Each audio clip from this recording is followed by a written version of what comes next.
Hello, and welcome to episode 316 of the Unauthorized History of the Pacific War podcast. My name is Seth, historian and deputy director of the Mississippi Armed Forces Museum here at Camp Shelby. And with me, as always, is my co-host, retired Navy Captain Bill Tody, former skipper of the fast attack submarine USS Indianapolis, Commodore Submarine Squadron 3 on Pearl Harbor, and many other postings. How are you this December morn, Bill? I am very busy, as are you, Seth. Boy, I'll tell you what, we can't keep up with the comments and emails. We're getting so many emails a week, that I can't respond to them. So I want to apologize to our viewers and listeners. We got the best viewers and listeners in the world. As we said, 98% of our comments are helpful, constructive, and positive. And in the 2% that aren't, I commented one time, Seth, I think you'll remember this, that, somebody occasionally wants to demonstrate that they're smarter than we are on Vallejo-class bilge pumps. And we had a viewer create an entire instructional video on Vallejo-class bilge pumps. It must have taken him hours. It was hilarious.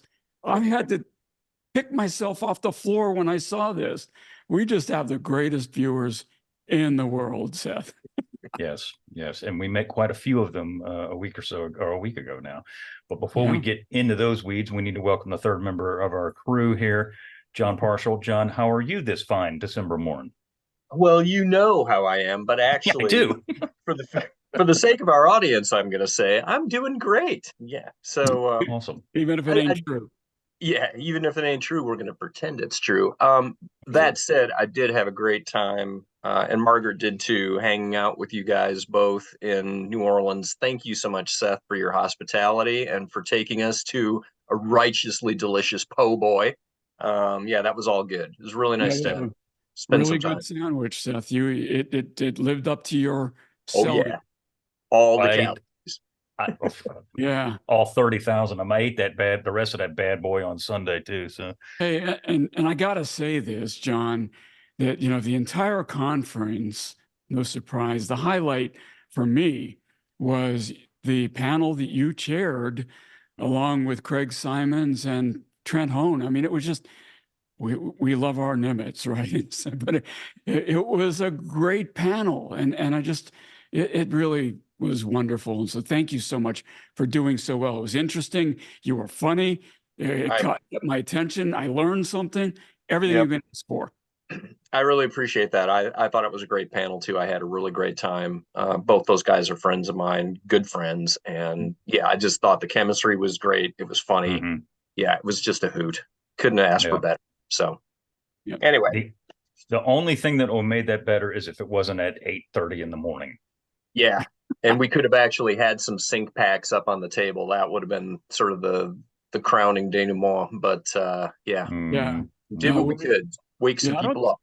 I don't think that recipe for the sink pack is copyrighted. Maybe we should put it on our YouTube page, the recipe. I don't know. Can we do that, Seth?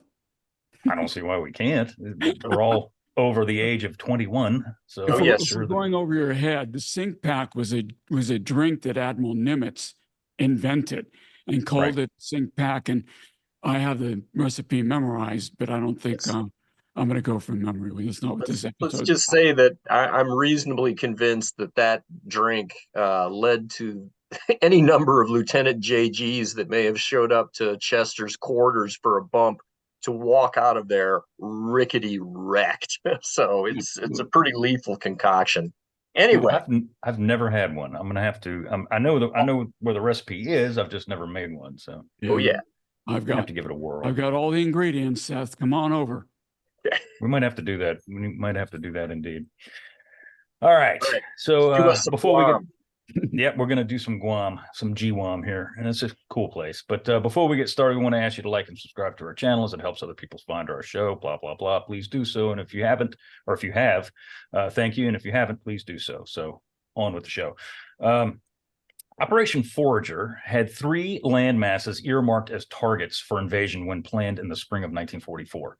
By July 21st, 1944, the first of those 3 targets, Saipan, had been conquered. The 24-day slugfest across the Japanese colony had been, thus far, the bloodiest fight of the entire Pacific War. Saipan had been bloody and heartbreaking from an American standpoint. largest Japanese suicide charge of the war, had shredded American ideas of initial subjugation, and the civilian suicides of Marpy Point rocked the Marines who witnessed them to their very core. With Saipan in the rearview mirror, American eyes now turned to the largest landmass in the Mariana Islands, an island that was an American territory before the war and was the site of an early American defeat as the Japanese unleashed their oceanic blitzkrieg of 1941 and 42. Guam and the over 22,000 Guamanians, or Chamorros, whatever you want to call, who lived there were next on the target list for Forager. Particular concern was placed on the health and safety of those 22,000 or so for having after witnessed Marpy Point and knowing the Japanese reputation for brutality against civilians in occupied lands, the worst could be in store. Having been postponed once already, Operation Stevedore, a smaller portion of the larger Forager, was launched on July 21st, 1944, when Marines of the 3rd Marine Division and 1st Provisional Marine Brigade hit the beaches in 2 spots to be later supplemented by the Army's fantastic 77th Infantry Division. The Liberation of Guam was underway. So Guam is one of those places, guys, that it kind of gets lost in the shuffle of those early 1941-42 defeats because there wasn't much of a fight that goes on there. Yet we viewed this as a strategically important place before the war, and it just kind of fell in the trash heap. Well, a lot of that is driven by the naval treaties that have been signed that forbade the construction of fortifications in this neck of the woods, both for Japan and for the Americans. And so, there wasn't any ability on our part to really make this island difficult for the Japanese to take over. And seeing as how, the Marianas sit smack in the middle of, the larger Japanese mandates, there really wasn't much of a question that this place was going to be subdued relatively quickly should the Japanese choose to do that. Yeah, no doubt. I mean, it was literally surrounded on 3 sides by Japanese colonies, Saipan and Tinian and everything else, and it was certainly in the fire zone. So Guam became a United States territory after the Spanish-American War in 1898, officially given to the U.S. in 1901 by the treaty. It was, as John was saying, it was initially viewed as an important asset, but it just could not be properly defended in the way that we probably should have. But regardless of that, it's a lot like Saipan, but different in terms of interior and terrain. It is mountainous in a lot of places, frankly, but it's very rugged, and it's much more jungly, if that's an actual word, than is Saipan. And John and Bill, all 3 of us have been to Guam. I know you've been there, Bill, several times with your submarines, but it's a very rainforested jungle island. So it definitely is a different type of terrain than Saipan was. Yeah, you're right, Seth. I've spent months of my life in Guam undergoing what we call refit on my submarines. Been all over the island. It's dominated by coral ravines and mountains, forested by extremely thick jungle, ringed by coral reefs and cliffs. Guam was seen as a naturally defensible terrain, and as such, not much in the way of U.S. defensive measures were placed on Guam, despite its strategic value, because of what John said. This treaty that we signed, like all, whatever you want to call, colonial powers, that's a dirty word these days, in the Mariana Islands of all sides, including Japan on Saipan, agreed not to enforce or put large defenses in these islands. And, I've done a lot of scuba diving in Apra Harbor and other places around Guam. It's really rugged. And even in the 80s and 90s when I was there, still largely unspoiled. I guess you guys were probably there more recently. Yeah, it's been a few years. I've been there 3 times in the last 5 years or so. Unfortunately, the last time I went, I was sick to death and was laid up in a hotel nursing 103-degree fever. But no, it's very much as you say. It's extremely rugged terrain, very heavily forested. There's still a lot of remains from the battle that are back in some of the really deep jungle areas. You can still see some of this stuff. So anyway. So to be clear, there were some defensive fortifications and preparations made on Guam in the 19 aughts, into the teens, into the 20s. But In the 1930s, a lot of that stuff was removed. And it's not to say that it was turned into a fortress, because it most certainly was not. But it did have a battery of coastal artillery. And in the 1930s, that coastal artillery was removed. There was a Marine Corps seaplane unit that had been there since the 20s. They are also removed. So despite Guam's Apra Harbor being considered probably the finest natural harbor in the Marianas, and again, Bill, you can speak to that far better than John and I ever could. I'm going to assume that is actually correct. It is. The strategic and valuable island was left virtually defenseless in the 1930s into 1941. So, as John was saying, it was seen as impractical to defend because it was virtually surrounded by the Japanese. And in 1941, the island was given a, quote, category F, which is never good. You never want anything that was an F in it. Defense rating. Yeah, no, unless it's never good. Unless it's your draft rating. Sorry. Yeah. So if war was to break out, Guam's defenders, what few there were to destroy what few facilities were on Guam and basically render it of no value to the Japanese. So prior to the Japanese invasion, only 541 American Marines and a handful of sailors were on Guam to defend it from Japanese attack. And these guys had virtually nothing to fight back with. They were armed with 1903s, Lewis guns, a handful of BARs, and I do mean literally like a dozen BARs, no mortars, no artillery, no nothing. So, I mean, these guys were ripe for the picking if the Japanese were to come. So, John, the Japanese, no surprise here, they had their eyes on Guam long before the war ever began. Yeah, absolutely. I mean, if you've already got several islands in the Marianas, you're going to want to take Guam as well. It could be an important base for you. So, yeah, again, just given the fact that they have surrounded it on all sides, they were absolutely going to take this thing right off the bat. And I would say too, some people would look at the flimsiness of the American garrison and say, well, that's just criminal. My God, we should have beefed it up. Dudes, you could have put 10,000 people on that island and you're going to lose them all, Yep. Just given the geostrategic situation at that point in the pre-war world. I mean, there was no way to hold on to this island. And so honestly, you only want a garrison there that is big enough to do exactly what you said, Seth. Destroy all the valuable stuff before you surrender, because that's all you're really going to do. That's exactly what you're going to do. I hate to segue into other stuff, but I look at, the battalions that the British mistakenly pumped into Hong Kong before that war, before the war started there. It's a complete waste of manpower that could have been better used in places like Malaya or Burma. H.P. Wilmot summed it up very nicely by saying that really all that was required there was a company bugler, and a garrison commander with a stiff upper lip and a tie from one of the lesser public schools to surrender this place. And that's essentially what the Americans need on Guam as well. A token force, destroy your stuff, and give it up. Yep, and that's exactly what happens here. So, Bill, on December the 8th, 1941, the Japanese do indeed hit Guam, don't they? Yeah, they do. They were based in Saipan. I mean, my goodness, it was a hop, skip, and a jump. They attacked 100 miles away. Yeah, that's right. Yeah, they attacked Guam repeatedly throughout the day. On December 10th, the Japanese landed. In the early morning, some 400 troops of the 5th Defense Force landed north of Agana, the capital of Guam. The major engagement in 1941 invasion occurred near Plaza de España at 0445, when a handful of Marines and guardsmen of the Insular Force fought Japanese naval land forces. An hour later, 0545, Captain McMillan, this is Marine Captain McMillan. No, I'm sorry. This guy was a Navy captain, wasn't he?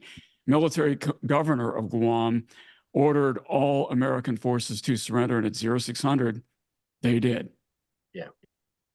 Yeah. So, I mean, the fight literally lasts an hour, so which is to be expected. The Japanese, though, and I can't remember. No, I did not put this in my notes. They actually overestimated the American presence on Guam, because later that afternoon, they drop about 4,000 guys on the shores of Guam.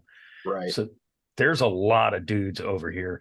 So in that short fight that Bill just talked about, 5 United States Marines were killed and 13 more were wounded. The Navy lost 8 killed, and the Guamanians lost a further 4.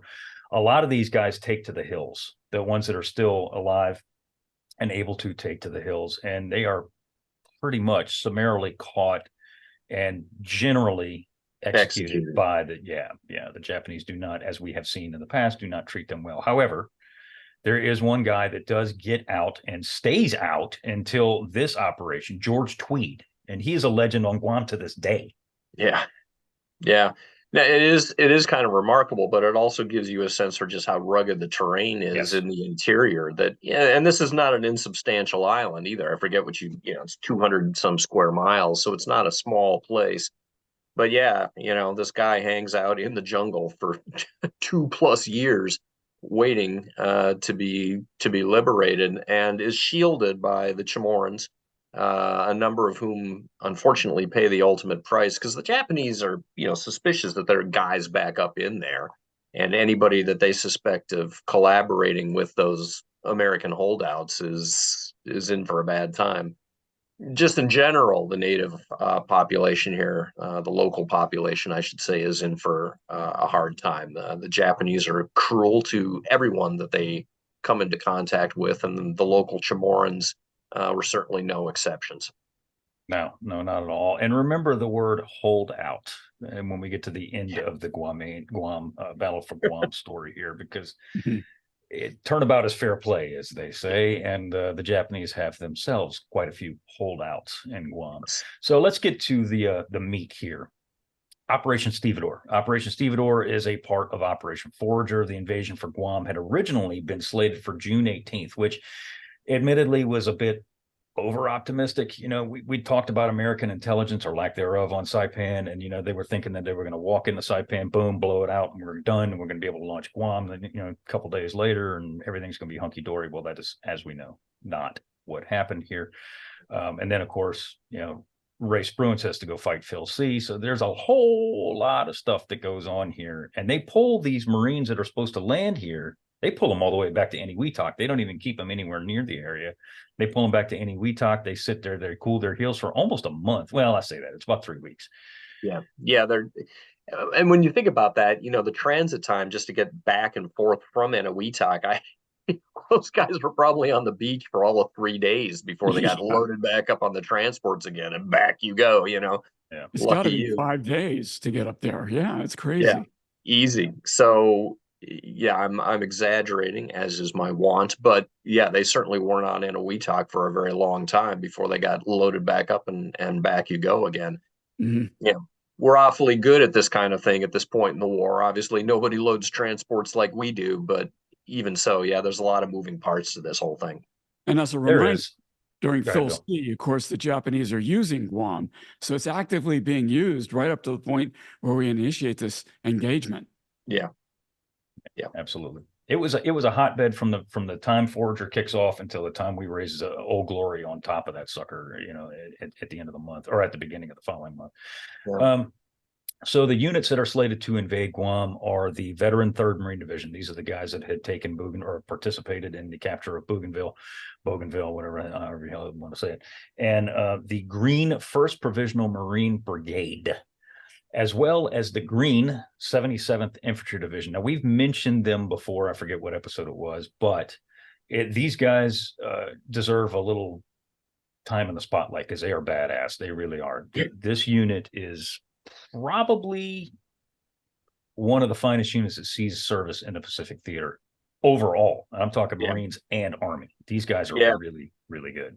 They're really good. I remember asking John McManus that question. Okay, who are your favorite Army divisions, in the Pacific? And yeah, 77th is on the top of his list. I think he would say first Cav, the 7th, 77th.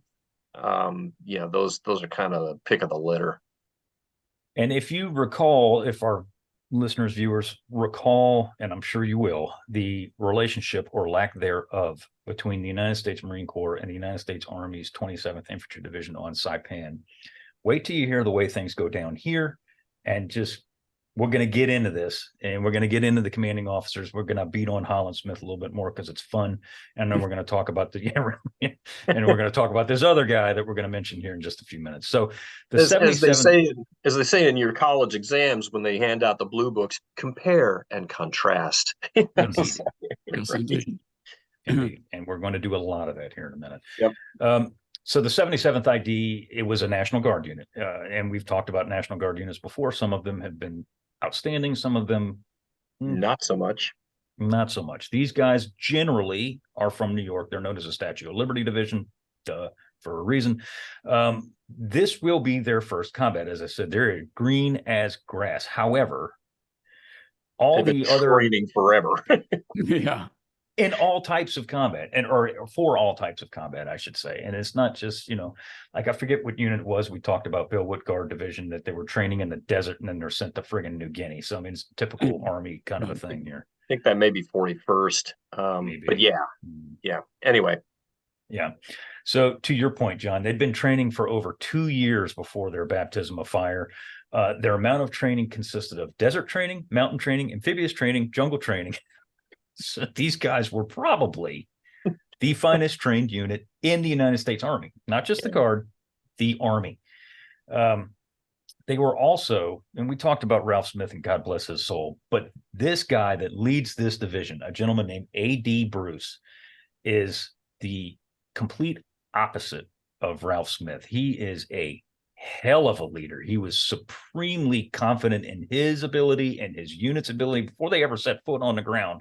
And he is going to prove their worth here on Guam. And then again, of course, later on in the war.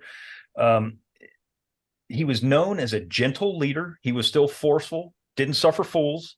Yep. This is important. Throughout the division's training, he took note of who he could and who he could not count on when the chips were down. The latter group was rotated out quickly. Ralph, you should have done this, my man. Yeah, there were some battalion and regimental commanders who needed to be rotated before he ever stepped foot on Saipan. But yeah, and fortunately for the 77th, General Bruce has attended to that sort of housekeeping before this unit ever goes into combat. Yeah, he's a Texas A&M grad. He's an Aggie, but sorry, have to. I'm from Louisiana. It's just come on, man. It is what it is.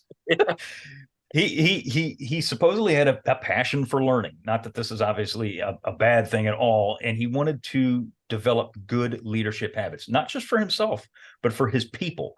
He firmly believed that good habits and positive reinforcement and training translated to high performance in combat. And they do, generally, more often than not. He was a keen understander of combined arms, as we will see, ordered his artillery battalion commander to work with the Navy and the Marines so as to form better relationships and learn their tricks and tips. This is before they ever even get to Guam. This is in Hawaii. This guy's like, I know we're going to wind up.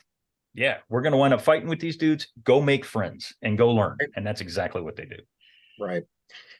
I find interesting parallels here with Trent Hone's most recent his book on Nimitz, just talking about how Chester Nimitz had his own personal philosophy of command that he then pushed down into his staff organization. And this is strikingly similar to the activities that you see General Bruce doing here as well. That this is a guy who I have to set the example, but not only is it my example, it's also how I want my officers to comport themselves as well. And so if you've got a person like that who has those leadership qualities and can imbue his entire organization with that, that can lead to really, as they would say, wonderful emergent properties. And that's exactly what we're going to have here.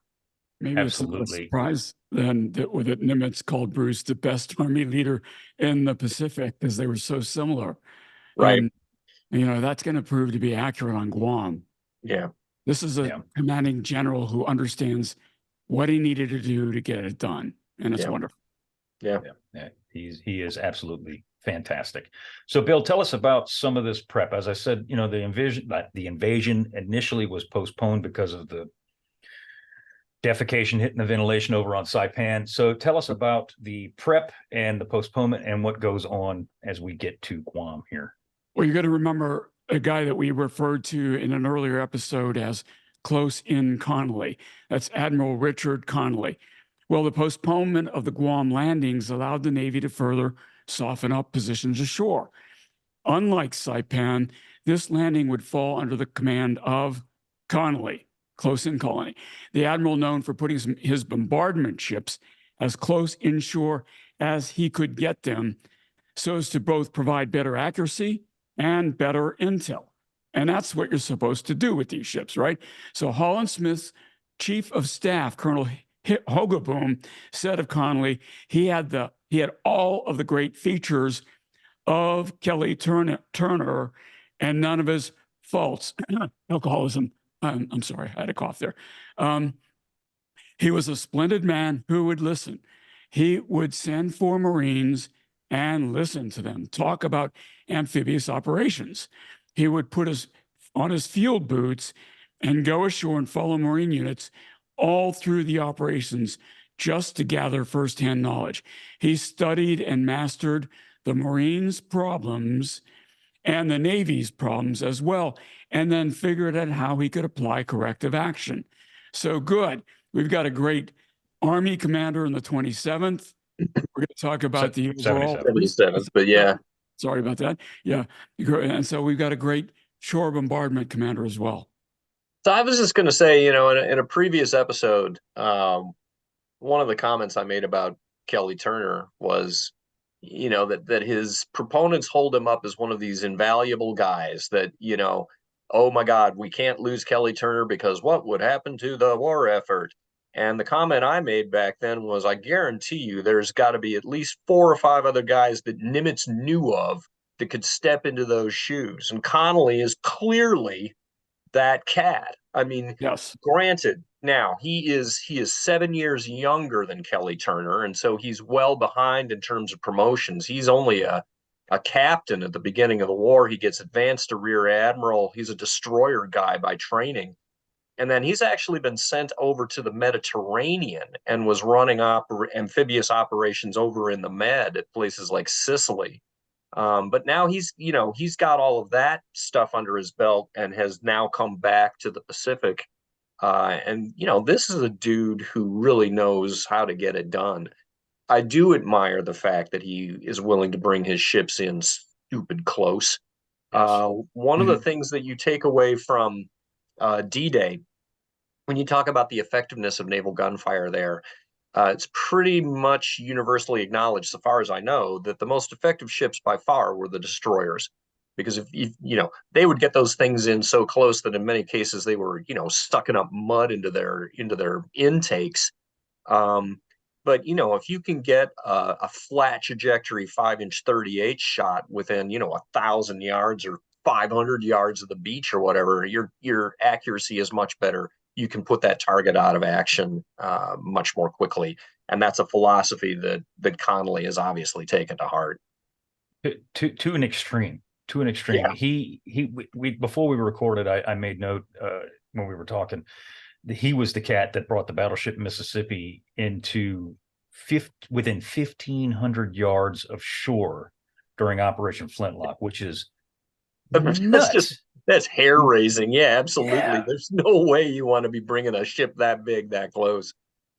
That's like parking a skyscraper across the street, and it's nuts. But and there were some, the fire didn't work great there because things are just going clean through as opposed to having, but that's another discussion for another time. But he really did believe in that theory. He believed in that, let's get in as close as we can and shoot these people as you said, John, just pour the coal to him. And the Marines love this guy. They thought this guy hung the moon. I'm sure they did. Yeah, absolutely. Oh, yeah.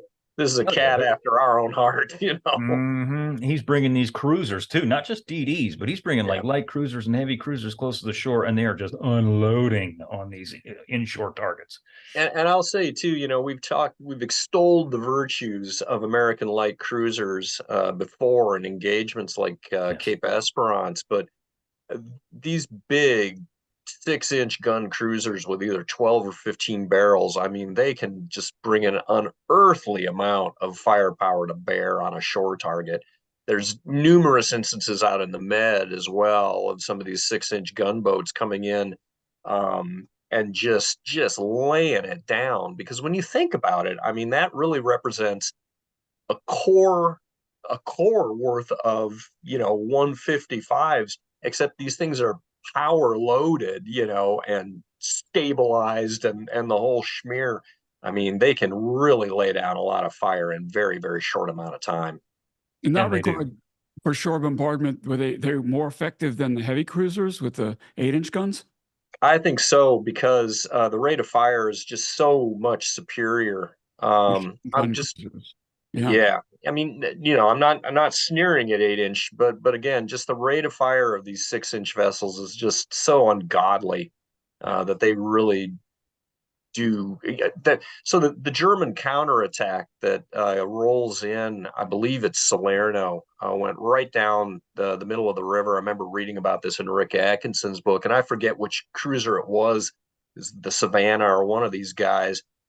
I mean, they just bring that ship right up offshore. They called her the murderous queen, and just, the Germans just couldn't handle being underneath the guns of that thing. And the Japanese are going to find such things similarly highly unpleasant to be on the receiving end. Yep. Anyway. No doubt. So Spruance, Bill's buddy, was concerned for the Guamanians, or Chamorans, as we say. The term is, I guess, interchangeable. He cautioned Connolly against indiscriminate shellings. Connolly supervised the prep shelling of Guam personally after Spruance says, hey, don't kill any of our friggin' people. Connolly personally supervises the shelling, having learned from intel reports where the natives were actually taking refuge. And they're forced to take refuge elsewhere, but we'll get to that. Cruisers and destroyers, John, as you were just saying, would rotate in and out of the Guam area after having emptied their magazines, shelling Japanese positions ashore. I didn't put this in the notes, but there was a remark, I think it was in Jim Hornfisher's book, where they talk about they had a conveyor belt system. They'd have 2 or 3 destroyers offshore, 2 or 3 light cruisers offshore at the same time. And they're just pumping rounds into this friggin' island. I mean, just pouring it in. And when they empty, there's another group that comes in, and it never freaking stops. I mean, they're just pouring it in there. Mm-hmm. Yeah, I was kind of blown away by the shell figures that you quoted here. I had no idea. Yeah, 836 rounds of 16-inch, 5,000 some 14-inch, almost 4,000 8-inch, 2,400 6-inch, and 16,000 5-inch. As we have said before, that's a lot of boom boom. And that's actually before the landings. That's not even counting call fire support that's going to certainly come. Yeah.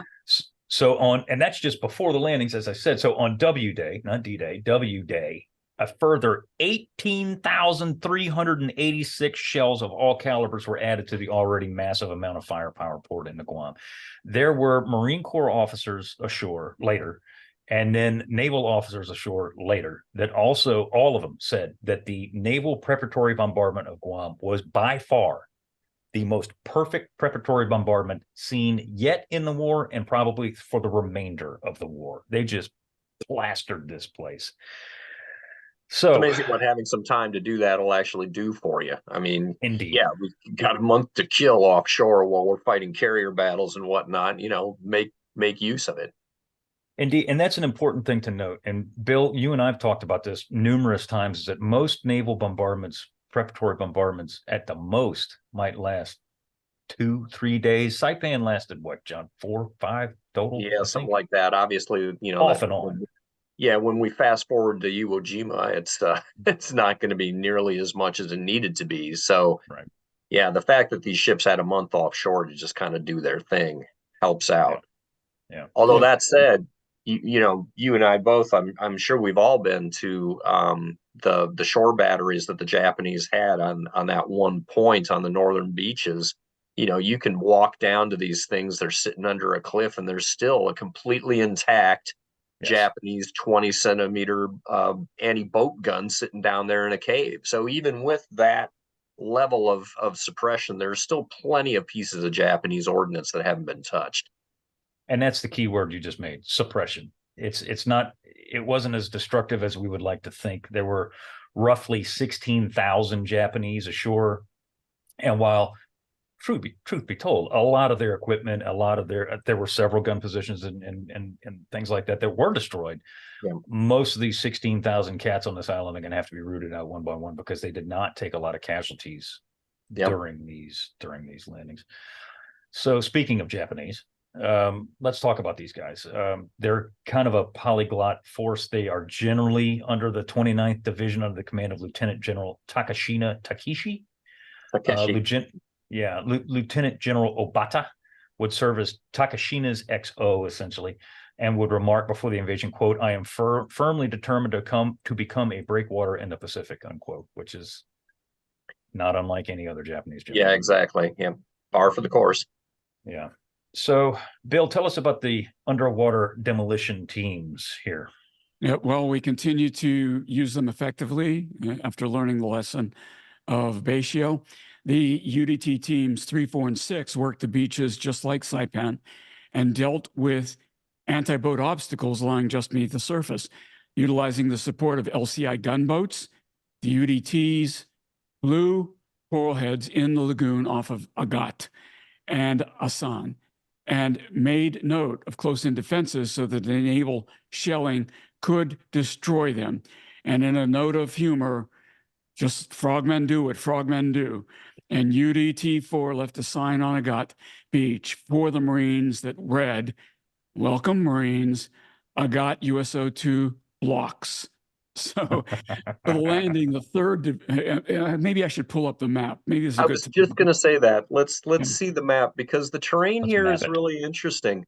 There are not a lot of beaches on this island, and so the applicable beaches are on either side of the Orote Peninsula, which is jutting out here into the Pacific and is the site of the major Japanese airfield that is sitting on this island. I mean, just from a planning standpoint, what you want is not this. If you're an amphibious planner, you want miles and miles and miles of contiguous beach, much like we had at Normandy, that I can put multiple divisions astride and just go for it. The last thing I want is to have a piece of gnarly terrain sitting between both of these beach places that can potentially take the beachheads under fire.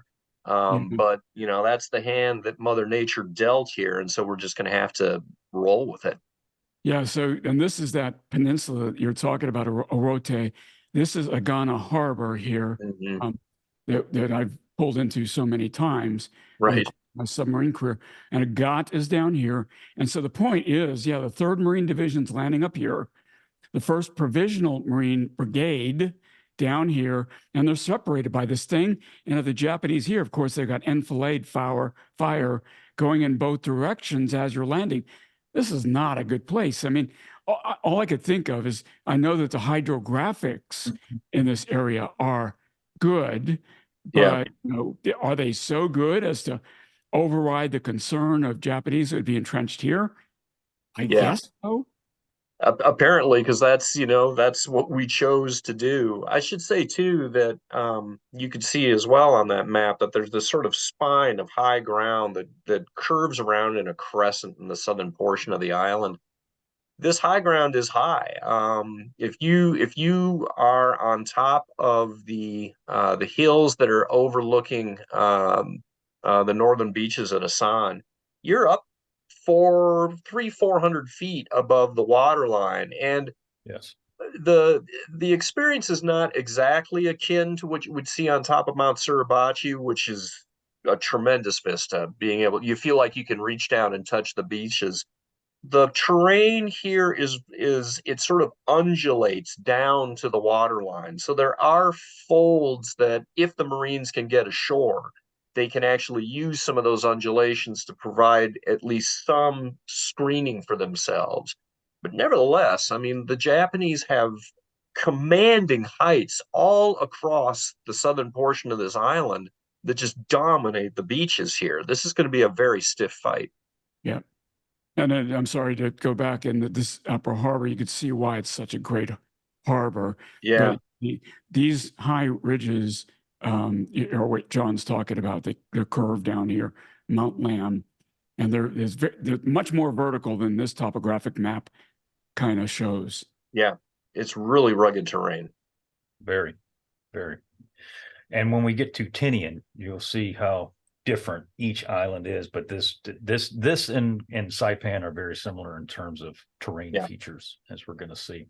Yeah. So shortly before the landings, Marine General Roy Geiger, who we're going to talk about here in just a bit, sent a message to the Marines that read, quote, "You have been honored. The eyes of the nation watch you as you go into battle to liberate this former American bastion from the enemy. The honor which has been bestowed on you is a signal one. May the glorious tradition of the Marine Corps esprit de corps spur you to victory," unquote. He called it a bastion. It really wasn't a bastion in 1941, but it will be a bastion after we take it. So the main Marine attack was directed, and you were talking about a narrow beach. This is a narrow beach. The main Marine attack was directed at 2,000 yards of landing beach between Asan Point and Adelip Point. The 3rd Marine Regiment storming ashore at Red Beach 1, the 21st at Green Beach in the center, and the 9th Marines on Blue Beach. South of Orote Peninsula, the 4th Marines were to hit beaches Yellow 1 and 2, and the 22nd Marines White Beaches 1 and 2. So even though we just talked about how much firepower, some overwhelming firepower was poured into this sucker by Connolly's ships, no surprise here that when the Marines do land, they do start taking some pretty nasty fire from the Japanese. They're nothing if not resilient people. That high ground that you were talking about, John, they started pouring fire into the Marines as they're landing from this high ground onto the beaches. Gunfire from the hills near Agat destroyed 20 Amtraks as they approached the beaches, inflicting heavy casualties on the Marines. 3rd Marine Division near Asan practically landed in General Takashina's lap. His headquarters was only several hundred yards from where these guys landed. I say several hundred, it's several thousand yards from where these guys landed. But I mean, hell, he could see them coming, and goodbye when they come ashore here. Yeah. 2.5 miles or so. Yeah, as you say, right in his lap. And the downer from our standpoint then is, okay, he had to dislocate at least briefly to kind of get out of harm's way, but he's right near the point of attack. He can exercise direct control over the defenses there, and it's a very stubborn defense. And that's exactly what he does here. And one of the few, and we'll get to this counterattack in depth here in just a second, but this is one of the few times where the Japanese launch a counterattack against an American landing force, and it's actually coordinated. And this is because Takashina was so close to the landing. I mean, because, they landed in his lunch right there. So the Japanese launched a counterattack shortly after the landing. As I was saying, the enemy advanced along the 3rd Marine Division's left flank, supported by artillery, pushed down the beach from Aganya, inflicting heavy casualties on the 3rd Division. 3rd Marines on the division's far left got the worst of it, taking the heavy fire. And I cannot pronounce this guy's name. Colonel Sumitaro Suinaga. Jeez Louise, that's a mouthful. God bless him. Wanted to hurl 2 battalions. Go ahead. I was just going to say, Japanese, the kanji is just, it's just soul crushing, but actually it's such a sound poor language that the pronunciation, once you get it, is extremely regular. So anyway, Sumitaro. Clearly I don't get it. So neither do I. He wanted to hurl 2 battalions at the 1st Marine Provisional Brigade at 5:30 that evening. At first, Takashima demurred. Then he agreed. Before launching the attack, Suinaga ordered his regimental colors burned, a sign that his command would be destroyed. So these guys were under no false illusions that they were going to throw these Marines back into the sea. They wanted to inflict as many heavy casualties on these guys as they could. So the attack went in at 11:30 with a heavy mortar barrage on the right flank of the 4th Marines. Half an hour later, Japanese troops accompanied by 4 T-97 tanks hit the 3rd Battalion of the 4th Marines. Americans replied with bazookas and 75s from their Shermans, setting the T-97s ablaze. These things, we've talked about these tanks before, John. Yeah, it's a medium tank by their standards. It's armed with a 57 millimeter gun. It's mostly for infantry support. This thing really can't stand up to any sort of an armored combat. That's never what it was intended for. And lo and behold, when you run into Shermans with this thing, you get your little red wagon gets fixed real quick, and that's what happens.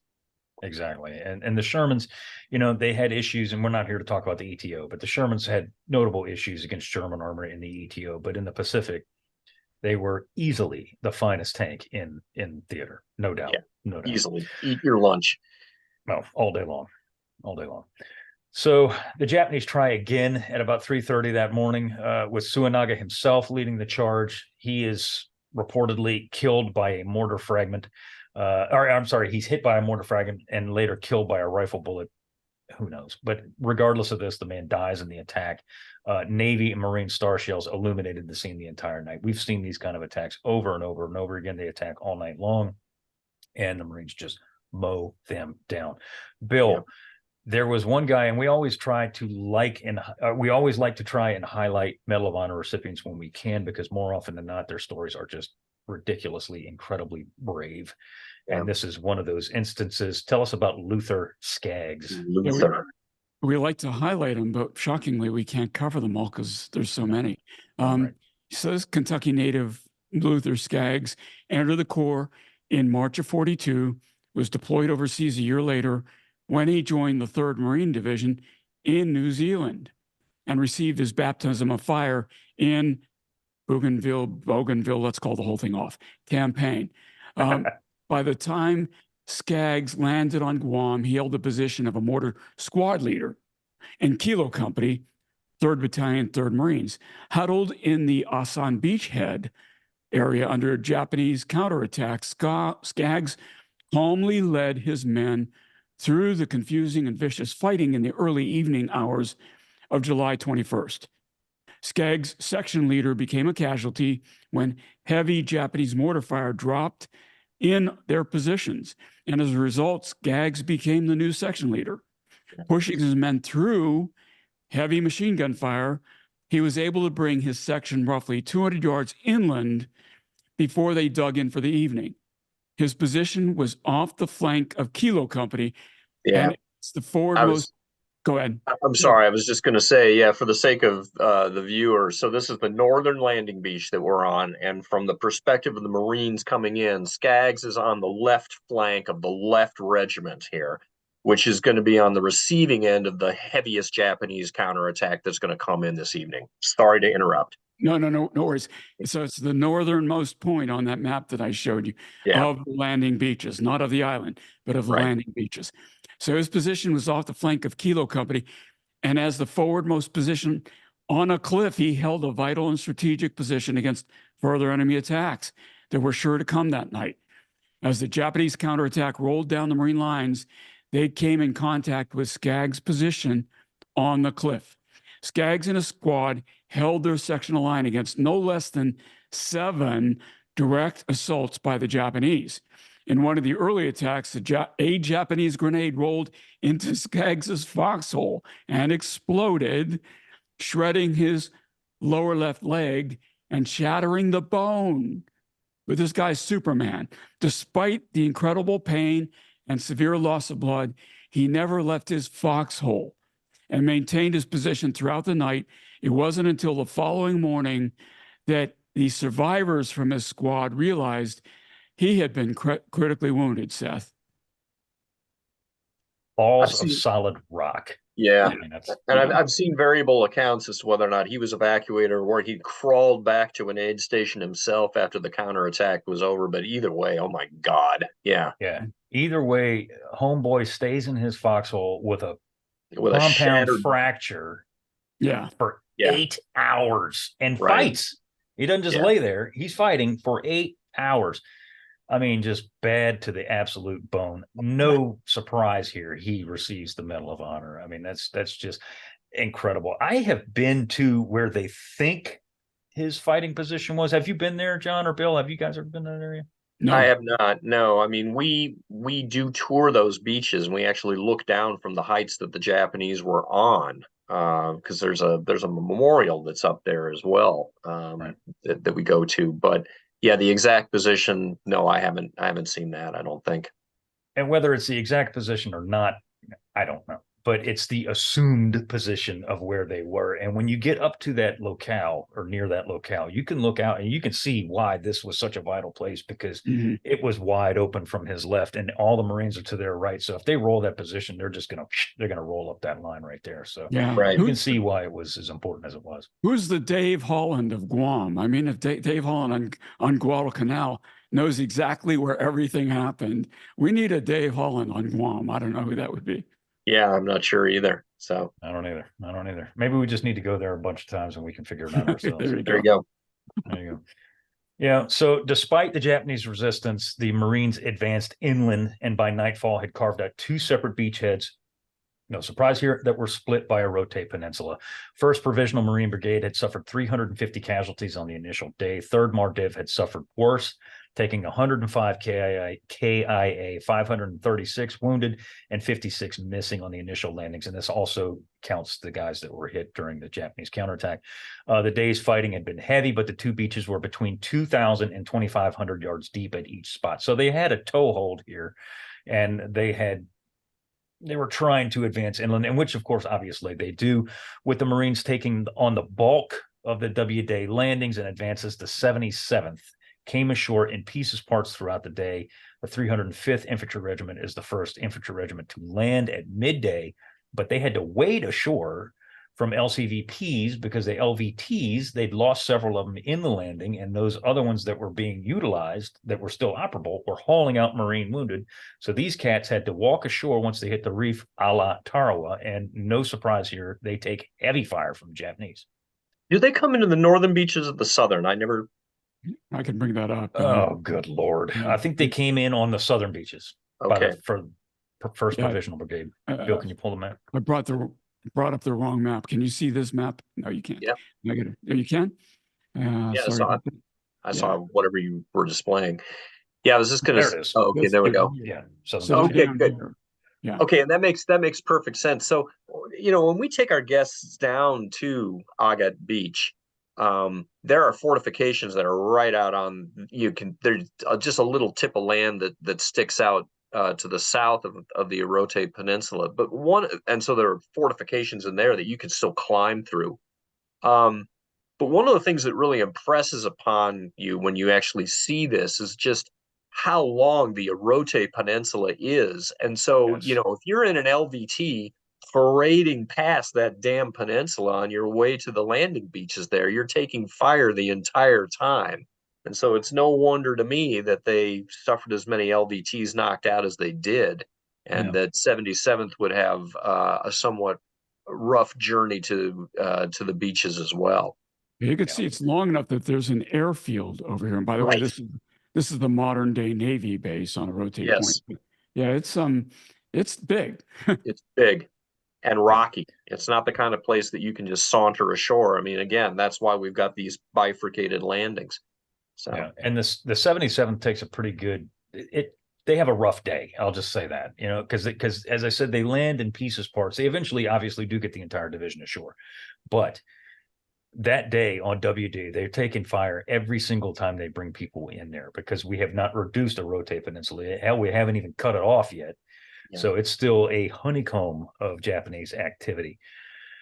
So as if Luther Skaggs wasn't badass enough, there's another Kentuckian from Middlesboro, Kentucky, that gives his life helping to expand the beachhead that we were just talking about following the failed Japanese counterattack. This guy's name is Leonard Mason of 2-3, 2nd Battalion, 3rd Marines. He climbs from his foxhole following the Japanese attack. This is not very far, frankly, from Skaggs's position, and begins to advance forward with his platoon. As he does so, his platoon comes under fire from 2 Japanese machine guns that had hidden themselves no less than 15 yards in front of their positions. And again, we've been to this location, all of us in real life. You've seen that jungle terrain in there. You could very easily miss somebody 15 yards in front of you. Yeah, absolutely. I mean, that's just the nature of jungle combat. You're advancing along, and frankly, the people on point get murdered, and that's how you figure out that, oh yeah, there's a machine gun dead ahead of us right there. And that's exactly what happens here. That's exactly what happens here. But again, back to what you were saying before, there's several little ravines and gullies that are all up along this area. Mason figures this out pretty quickly, takes cover in one of those gullies, and he realizes the Japanese are in front of him and above him. On his own initiative, he climbs out of the gully, on which he was not taking fire, mind you, and advances towards the Japanese positions, moving parallel in an attempt to work behind the Japanese. He did this by himself in his solo advance. He's a young man. He's only 24 years old. In his solo advance, he is hit at least 3 times from Japanese riflemen who had spotted him from above. So they're shooting down on him into this gully as he's making his way out. Still, he presses on until he neared the first Japanese machine gun, which now sees him as he's literally standing probably from me to the door in front of this thing. It opens fire, hits him right in the chest with a machine gun burst. Bleeding from an obviously critical wound, the dude doesn't stop. He kills all 5 of the Japanese occupants of this machine gun nest, wounding another, and he finally turns around and makes his way back to his platoon to give his report after having taken a burst from a 7.7 in the chest. He's evacuated, and obviously, unfortunately, he dies aboard ship, he dies at the field hospital. And he too is awarded the Medal of Honor. Again, you never get tired of hearing these stories, but I mean, that's just friggin' incredible. You take a machine gun burst in the chest and you say, hey, you know what? I'm going to go back and report my position here to my platoon. After I get done killing you. And then, yeah exactly. All 5 of you. Yeah. Incredible. So artillery, both land-based and naval gunfire, significantly influences the fighting here in the first couple of days on Guam. Connolly's fire support ships have an easier time targeting Japanese positions on Guam than anyone ever did on Saipan. We talked about this ad nauseum when we did the 3 on Saipan. The Japanese artillery was hidden. It was on the reverse slopes of hills and all this other stuff. Not so much on Guam. It's kind of, I don't want to say put in the open, but these Japanese artillery positions can take direct fire from American artillery or naval gunfire, and that's a game changer here as opposed to Saipan. Yeah, that's going to be lights out. Anytime American artillery has an obvious target, that target's going to draw more fire than Godzilla, and that's exactly what happens here too. I am intrigued by the fact that not as much of this stuff was placed on reverse slopes. I mean, that was becoming more and more common doctrine for the Japanese army as this war goes on. They understand that they have to keep their heavy weapons out of sight or they get destroyed, but that's not as much the case here, as you say. So, and I agree, that is confusing because there was an overall Japanese commander of these garrisons on Saipan, Tinian, and Guam. It wasn't Obata, was it? Or was it? I'm spacing. Yeah, sorry. Yeah, I know, I am too. A failure. But regardless of this, there is a Japanese overall commander, and you would think, and he's Army, and he's talking to Army units, you would think they would have had some sort of cohesive defensive plan. But apparently, that only was done on Saipan, as we're going to see in Tinian too. I feel like that guy was actually marooned on another island, like he was down on Yap or something like that. You're right. And 100%. Was cut off. Was about to come back north on an inspection trip, and then the invasion goes down. He's cut off on Yap and is not physically present. I can't remember his name. I was going to invoke Top Gun here and say, do some of that historian stuff, and you did it. I sort of, but I can't remember his name. Well, I don't know. Yeah. Anyway, you're not the Lone Ranger. I can't remember his name either. But the effectiveness of the naval gunfire and Marine Corps artillery actually forces the Japanese to evacuate Guam's highest point, Mount Tenyo, by the end of the second day of the operation. And you almost never hear of that. You almost never hear the Japanese saying, you know what, this crap is too damn much. We're going to get out of here. Right. But they do. They move out of here. Because you can imagine the friggin' artillery that's being poured in there. Yeah. Mm-hmm. So it's not just too that they're making some sort of a determination that we're probably taking a lot of heat. They probably would have stuck it out if they felt that their own weapons were still inflicting damage against the Americans, but they may have been in such an exposed position and not yet close enough to do damage to the Americans, and they're just getting murdered for staying on the top of that mountain that it just wasn't worth it. Yeah, but Seth, this wasn't just vanilla artillery strikes here. They're actually developing a special tactic, aren't they? They are indeed. Tell us about it. It's airbursts, which are nasty, nasty. Well, it's a combination though, because I think there was little overhead cover for them, so they would shoot around to get them out of their holes and shoot an airburst to get them back in their holes, and they're almost playing with them like a cat and a mouse. A cat plays with a mouse because if they're in the holes, airburst, shrapnel goes down on them. If they run out of their holes, they change the charge type, and so it was very effective. Yeah. So to your exact point, I have a quote here from the 12th Marines. They said, quote, "We habitually adjusted fire against the Japanese defensive positions using ground bursts. Then we waited 2 to 3 minutes and followed up with air bursts so that the frag could reach the Japanese in their shallow foxholes," unquote. FAOs, forward artillery observers, would often witness Japanese break cover and attempt to run in the period between salvos, in which Marine infantry would generally cut them down. So this was a, very coordinated. Yeah, very, very, combined very much arms. So. That's what it's supposed to be. So. Yeah. So by July 25th, the Americans had worked their way further inland and were attempting to cut off Orote. As we said, that's that great big finger sticking out the side of the island right there. The Japanese in the area, mostly naval troops of the 54th Kibutai, were tied up in pillboxes, fortified positions, and assisted by Japanese tanks. Nothing like which they had on Saipan, but there were still, as we said earlier, Japanese armor here. And there's still a few tanks ashore on Guam, if I remember correctly. I think that's right. I mean, yeah, the total amount of tanks here, I'm forgetting the exact amount, but as opposed to, the full, really almost regiment that we had up on Saipan, we're talking a couple companies worth of armor down here in Guam. Yep. And this is where the coordinated attack that we were referring to just a minute ago actually takes place here. And one of the few times in the war thus far, this is what I was saying, 2 separate Japanese commanders planned and actually executed a coordinated assault on American positions from 2 different locales. More often than not, when we talk about any kind of island fighting, we always say that the naval gunfire doesn't destroy as much as we'd like it to in terms of Japanese fortified positions or whatever the case may be. But the one thing it does do is absolutely shred their communication cables and wires. Yeah. That's not the case here, which is ironic from all the fire we're pouring in here.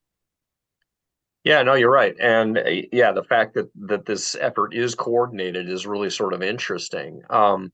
The Japanese, though, are operating under some handicaps as well. I mean, just as we hate having to come in on 2 separate landing beaches, now, though, that we're established ashore, the Japanese have got to hit both of those locales if they expect to defeat this overall operation. And so, coordinated or not, do you have sufficient combat power to put against both of those bridgeheads or beachheads and take them out of there? And the answer is no. Particularly too when you right, and when you move out into the open to execute that attack, that exposes you directly to that naval gunfire. And say goodnight, Johnny. Yep, absolutely. So the aforementioned 54th Kibutai, under the command of a commander Tamai Asachi, and his 2,500 men, plan to hit American positions, break out from Orote, and unite with the main Japanese force under the command of General Takashima. This is not unlike Nafton on Saipan. It's not quite as desperate, but it's getting to that point. These guys on Orote know that if we stay here, we're going to die. And if we can get with these other guys, maybe we can do something good. And that's essentially what they're trying to do here. Takashima, for his part, assembles the 18th Regiment and the 48th Brigade. They would strike from the Fonte Plateau against 2-9, the 2nd Battalion of the 9th Marines, under Lieutenant Colonel Robert Cushman. And for those who know anything about Iwo Jima, you'll know a little place called Cushman's Pocket. This is the same cat. And would drive or at least theoretically, drive all the way to Red Beach 2. Meanwhile, 2 battalions of the 18th Regiment would hit the 21st Marines and another battalion, the left wing of the 9th Marines. So this is a large-scale assault. This is not some pittance of an attack. This is a significant assault here. They would use the shallow Asan and Nijuo river valleys to take advantage of the 800-yard gap between the 2 Marine regiments. So, Bill, as we launch this attack, it kind of devolves into, as most attacks do, and the Japanese at night, it devolves into a bit of a melee, and things kind of start to go south for them pretty quick, doesn't it? Yeah, it does, because it starts raining. And one thing you don't want to deal with is heavy rainfall in Guam. It began, this started on the afternoon of the 25th. The soldiers in the Leathernecks huddled in flooded foxholes. The Japanese assembled unseen against the 3rd Marine Division.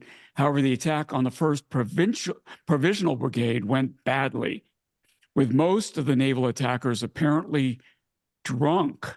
Now, there's something you don't hear often from the Japanese.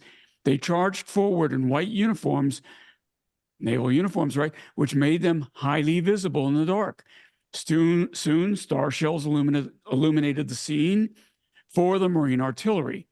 Many of the Japanese troops fled into the swamps. Incredibly, they regrouped and hurled a second assault at the 1st Brigade.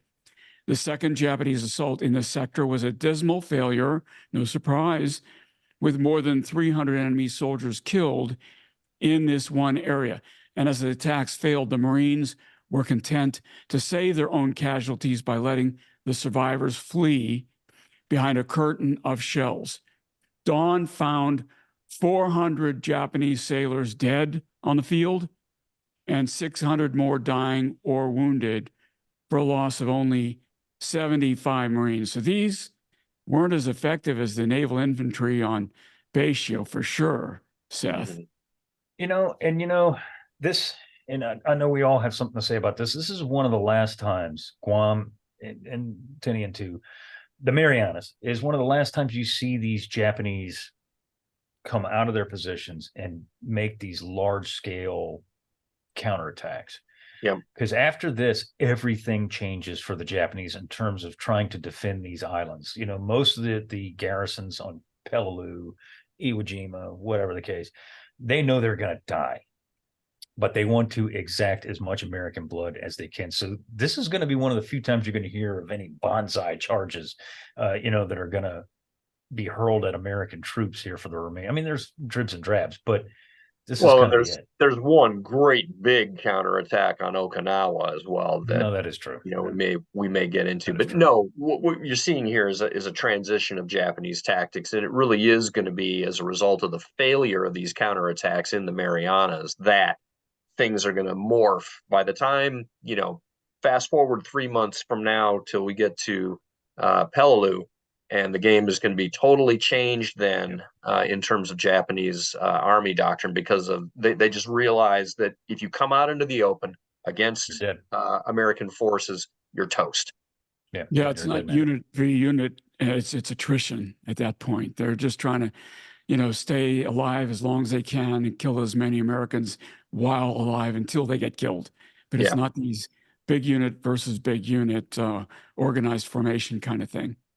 Really, what you're seeing here is the ground-based analog to what just happened in the air at the Battle of Phil C. Conventional attacks do not work against the American military. We just have too much firepower.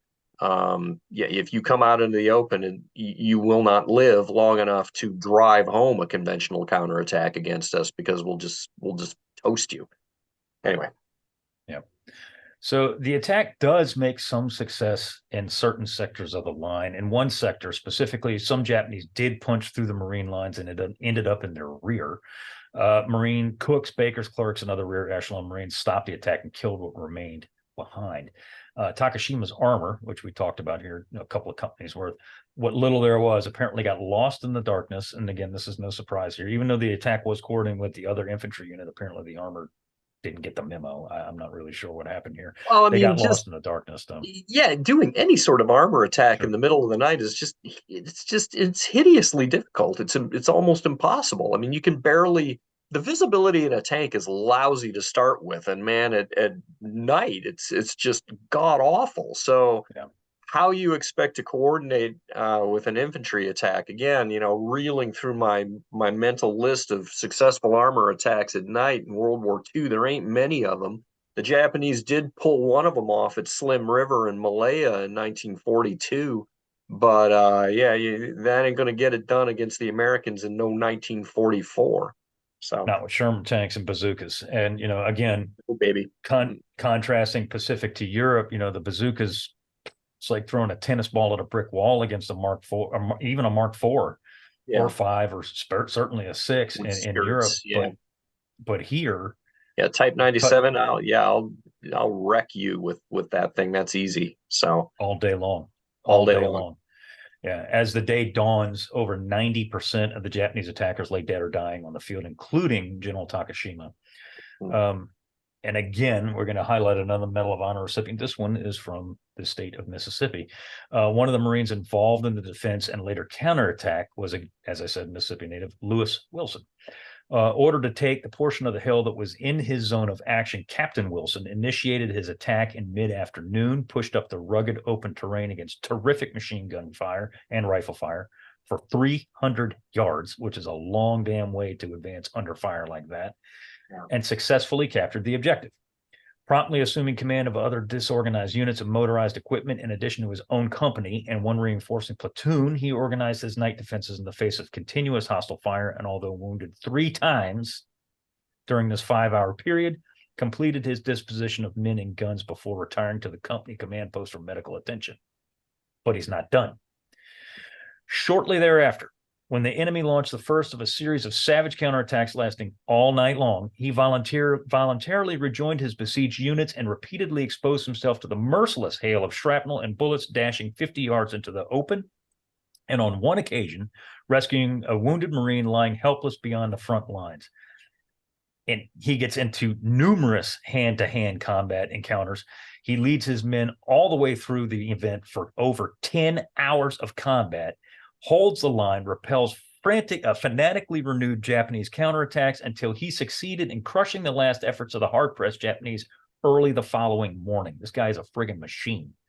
Then, organizing a 17-man patrol, he immediately advances upon strategic slope essential to the security of his position, and boldly defying, and this is coming from his citation, by the way, I did not write this if you haven't guessed, boldly defying intense mortar, machine gun, and rifle fire, which struck down 13 of his men. He drives relentlessly forward with the remnants of his patrol, seizes the vital ground. By his leadership, combat tactics, and valor in the face of overwhelming odds, Captain Wilson succeeded in capturing and holding the strategic high ground in his regimental sector, thereby contributing essentially to the success of his regimental mission and the annihilation of 350 Japanese troops. He, too, is awarded the Medal of Honor. That is a combat leader right there. A very lucky combat leader, too, you would note.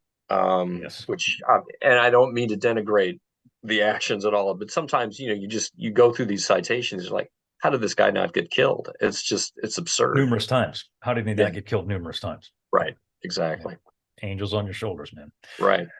So after the Japanese counterattack peters out, we do start to push. We do eventually capture Orote. Bill, tell us about what happens after this by around July 28th or so. Yeah, so at this point, the American beachheads had connected themselves, and the advance did turn north. If you remember my map, it's going up towards what is now the airfield. As the Japanese, now under the command of General Obata, because the commanding general has been killed, retreated northwards, having exhausted themselves against the Americans in almost ceaseless night assaults. The Army's 77th Infantry Division pushed south against little resistance. So we got thrusts going both north, the northern part of the island and the southern, turned and rejoined the northern push. So now everybody's going north. Unlike the situation on Saipan, the Marines and soldiers had a familiar bond of mutual respect. The bond was, and I got to say this, likely because the commanders had a bond of mutual respect. The bond was no doubt the result of multiple things, none the least of which was Roy Geiger's leadership. And the fact the 77th, unlike the 27th, was ably led and performed magnificently. Remember what Seth said earlier about Geiger doing what Ralph Smith should have done before Bruce. I'm sorry. Right. Bruce did what Geiger should have done before Saipan, which is, geez, I'm screwing this all up. Bruce did what Ralph Smith should have done before Saipan, which is understand his subordinate leaders, who could perform, who was not going to perform before you find yourself under fire. So he did that. It made all the difference. Before I screw anything else up, Seth, I'm handing it back to you. Well, this is the perfect time to talk about Roy Geiger and the relationship and the complete ass opposite of what goes on Saipan goes on here in Guam, and that the Marine Corps head banana is General Roy Geiger. And you got to remember, of course, over there on Saipan, it's Holland Smith. And to be clear, Holland still has the overall umbrella, but Roy Geiger he's the man in charge over here on Guam. And I don't know how much we all know about Roy Geiger, but he's literally completely opposite of Holland Smith. He's a nice guy. He listens to people. And he doesn't just listen to Marines. He doesn't listen to guys with just EGAs on their collars. He listens to anyone who seemingly has any type of knowledge at all. He immediately recognizes that General Bruce, 77th ID commanding general, is a really smart guy, that he's really good at what he does. He is in command of an absolutely fantastic unit, the 77th. We'll talk about more about them in a minute. And they form this little, love fest between these two guys, and it extends all the way to the end of the war. Frankly, they remain friends till their dying day. But these two guys work so freaking well together because Roy Geiger is not a jackass. He listens to his people. He goes to the front and sees what's going on, and he ably leads not just the Marines but the Army too, and basically lets General Bruce go, hey, you know what? You got this. You just let me know if you need my help. And then it's just completely different. And that's why this goes so well. I was going to say, I think this reaches back, though, to the Guadalcanal campaign. I mean, Geiger started out, as the air boss on Guadalcanal. And one of the points that Rich Frank has driven home to me in the lectures that I've done with him for the Naval War College is that the Cactus Air Force really is the first formal instance of what we would look at as a joint operational command within the U.S. military, that they intentionally rotated in, a Marine to lead that, followed by, a Navy officer, followed by an Army officer, Army Air Corps, I should say. But Geiger comes out of that tradition of having to run a command that has multiple services involved and being able to smooth over any sort of inter-service, issues there. So fast forward again 2 years to this particular command. This is a guy who is used to operating with Army officers, is very comfortable in that sort of environment, and doesn't have the same sort of inter-service prejudices that his boss, Holland Smith, does. So, I mean, you just kind of have to say that the reason for success here on Guam is that Geiger is just determined to be successful with his brothers in arms in the Army, and brings that to the table, and that's the crucial ingredient. Well, he's not a fool. He knows he needs these people too, right? And you got to go ahead, Bill. Roland Smith, and he knew he needed those people, but he was too much of a, what did you call him? A jackass. He'd rather be right than win. Right. It almost feels that way. And by the way, for you non-Marines, the EGA on his collar that Seth referred to, that's the Eagle, Globe, and Anchor. That's the symbol of the Marine Corps. Just want to make sure everybody's sticking with you there, Seth. Yeah, that's right. I remember when I was making maps for you earlier this year, you threw that term out in an email. I'm like, Quasta, EGA. I don't know. I'm a humble military, humble naval historian here. Anyway, one of the things that we see during this drive to the north is really good cooperation in terms of heavy weapons. All of those things that Bruce has been telling his artillery commander, before this battle ever happens, I want you to make friends with Marine artillery. And that works to the tremendous benefit of the Marines here, because, 77th is flexibly apportioning its fires to Marine objectives when called upon, and vice versa. So there's a lot of what I want to say, cross-pollination between 3rd Marine Division and 77th, and they're perfectly cheerful to say, hey man, we're putting in an attack at this location tomorrow. Can you chip in some 105s or 155s and make that happen for us? And both of these units are like, absolutely, baby, I got you. You just let me know when and where, and we'll bring down 2 divisions worth of artillery on top of these clowns instead of just one. So yeah, that just happens over and over and over again as we're pushing north on this island. And again, it all stems from the top. It's Roy Geiger, and that was a beautiful point. And I didn't even think about that until you said it. But his operation on Guadalcanal of the Cactus Air Force is a prime example of somebody having to work with other service branches in a really desperate time, right, and getting things done. And past experience is the greatest teacher of all, and that's exactly what Roy Geiger employs here, and it works. It works the entire campaign. Roy Geiger should have been in charge of Saipan, and you got to kind of wonder. And Bill, you had said this in our emails back and forth. If he had been, as opposed to Holland Smith, would things? And we don't want to talk about counterfactuals. We want to talk about what ifs. But I mean, it makes you wonder if Roy Geiger had been in charge at Saipan, would things have gone as nasty for the 27th as they actually did? And a good leader makes his subordinate commands better. And so if Geiger is in command at Saipan, I'm going to try not to screw this up, right? The 27th is going to do better than they did under Holland Smith. And that was kind of my what if. Yeah, I mean, if for no other reason than I am, quite confident that Geiger would at least have gone up to the line, would have found Ralph Smith and said, "What's going on here? Why are we running into these issues?" And he would have seen it with his own eyes. Right. The other thing that a good leader can do too is, potentially be the bad guy in some of these situations. Maybe he says to Ralph Smith, "You're regimental commander here. I'm ordering you, get rid of this dude and put, the company clerk in charge, because that guy can actually fight." Who knows? But your main point is absolutely right on the money. The good leaders make their subordinate units better.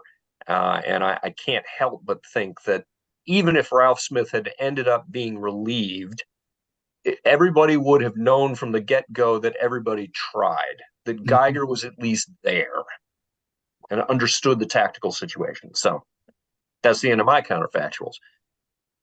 So good was the relationship between the 77th and the Marines here that none other than Marine General Lemuel Shepard, who is a legend in the Corps, referred to A.D. Bruce's 305th Infantry Regiment as the 305th Marines. This was an honor that these guys absolutely adored. And by those guys, I'm talking about the dog faces, the soldiers. They absolutely loved this. And you'll remember back on Guadalcanal, they called the 164th Infantry Regiment the 164th Marines. So, I mean, again, good leadership. It's going to work its way down through the ranks all the way from the top to the bottom every single time.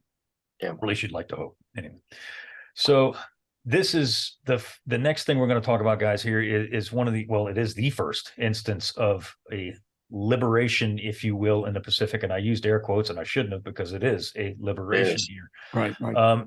As the Americans are moving north, 3rd Marine Division secures Agana on the shore there, and Guam's capital, as the 77th pushes the right flank of the American advance. The fighting north was sporadic because the Japanese are pulling back. They're trying to pull back to a more defensive line, but they're also running out of food and ammunition. As the 77th pushes north, they ran into, and this is a perfect description of it, a concentration camp for Chamorros at Asanan, not Asinine, Asanan. Stunned at the sight of over 2,000 starving, diseased, and joyful people, the sight was one that the soldiers of the 77th would not soon forget. We hear this kind of thing all the time in Europe, when the Americans are rolling through Normandy and, French towns, and they get bombarded with wine and women and food and whatever. And it goes all the way until they get to Germany for obvious reasons. But you don't hear that too much in the Pacific. This is the first time that people that were technically Americans are liberated in the Pacific War. And these guys are not just, holed up in their, huts. These are literally have been corralled into a concentration camp, which obviously it's not to compare it to the ones in Europe. I'm not trying to do that, but they are concentrating all these people in one camp, hence the name.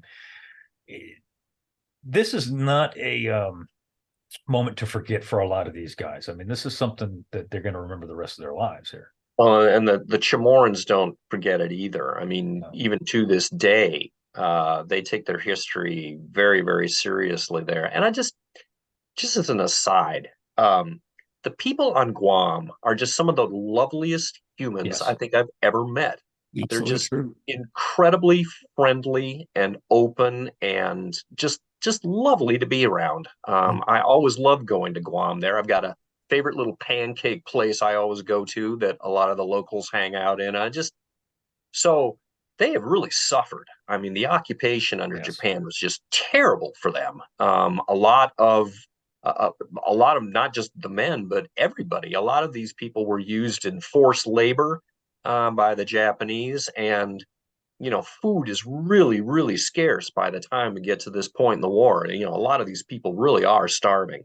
So for the Americans to come back and begin, releasing them from the clutches of the Japanese, I mean, they remembered that to this day.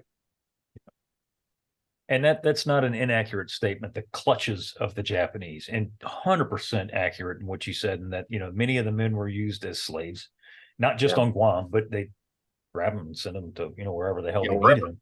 Yeah. And a lot of these guys did not come back when they were shipped off to some other island. It was the young boys. Oh, yeah. Hell yeah. The young boys were used as slaves. The women were used, not all of them, obviously, but the women were used as sex slaves. They were raped. They were taken off to be comfort women and on other islands. I mean, this was, and I'm talking about Chamorros and Guamanians. This was, and white people too. I mean, it was a horrible, horrible army that our forces are engaging across the Pacific. That being said, the GIs of the 77th Infantry Division were, absolutely thunderstruck by what they saw. They knew that there were Guamanians there. They knew that there were civilians there. They were not expecting these people to be quite in the condition and that they were. They're dressed in rags. They're probably every single one of them has got some sort of tropical disease, malnourished, and or parasite, lice, and the whole schmear. I mean, it's bad. Yeah, and when the GIs get here, these people just explode with unbridled joy because they've been told, of course, by the Japanese that they ain't never coming back. Right. You guys are here. We're here for the duration. And when the GIs do show up, I mean, these guys just absolutely go nuts. In acts of both pity and kindness, the soldiers pass out everything they had in the way of food, which for an infantryman isn't much to begin with. Yeah. And they're giving these people every single thing. And again, this is not uncommon. This happens in Europe all the damn time. The medical departments eventually, as the 77th, the frontline guys get through the camp, the medical departments catch up and they start treating these people. They start getting them the heck out of there and start moving them back south because fighting isn't over by any means. And the civilians, they're moving their way southwards forcibly under the command of the army because they want to get them out of there. They don't want them to be in harm's way, as opposed to what the Japanese were doing, were rounding them up. One of these quotes that I wrote down here for the notes, I want to read. Technical Sergeant Virgil Frucky said of the civilians, quote, "The youngsters ran alongside of us, holding onto our rifles. Old men held our hands, and the women cried and cheered and patted our backs. All the hardship, misery, and wounds we had suffered melted away at that moment, and I said to myself, quote, it has been worth it all, unquote. I will never forget how grateful those people were." Yeah. It's not the last time either. No, and you still see it on the memorial that's above the northern beaches that the Guamanians, maintain to this day, that talks about the civilian casualties that were lost not only during the battle but also during the Japanese occupation. As I say, they still take their history very, very seriously there because they were directly under the boot. Bill, tell us about this push at the beginning of August north by the 77th. Yeah, now we're at August 2nd, and the 77th had taken up the majority of the American push north as the 3rd Marine Division ran into nearly impenetrable jungle that slowed its advance. The 77th plowed north and ran straight into a Japanese stronghold at Mount Brigada and Brigada Village. Supported by the 706th Tank Battalion, the 306th Infantry fought tooth and nail to clear the area. the 706 tanks proved invaluable as the GIs ran into the last of Obata's flimsy armor, Seth. I'm guessing they had Shermans by gummy and not, Stuarts, but yeah. Although I haven't dug into this particular battalion, but yeah, I mean, all the accounts that you do read here, it's Sherman's all the way. But it was, they did have, I think there was a company of Stuarts, but by and large, yeah. By and large, it's medium tanks. It's right. Shermans that are leading the charge. I mean, hell, in the pictures of Guam and the footage of Guam, which I'll show in this episode, there's Shermans all over the damn place. They're all over the place. So, yeah, we did have a very knowledgeable commentator on one of the threads saying, well, the normal composition of a tank battalion did include a company of Stuarts. Yeah, mostly for recon purposes and that sort of thing. But anyway, exactly. Yeah, the order of battle, as we call it. Yeah. Yes. Yeah.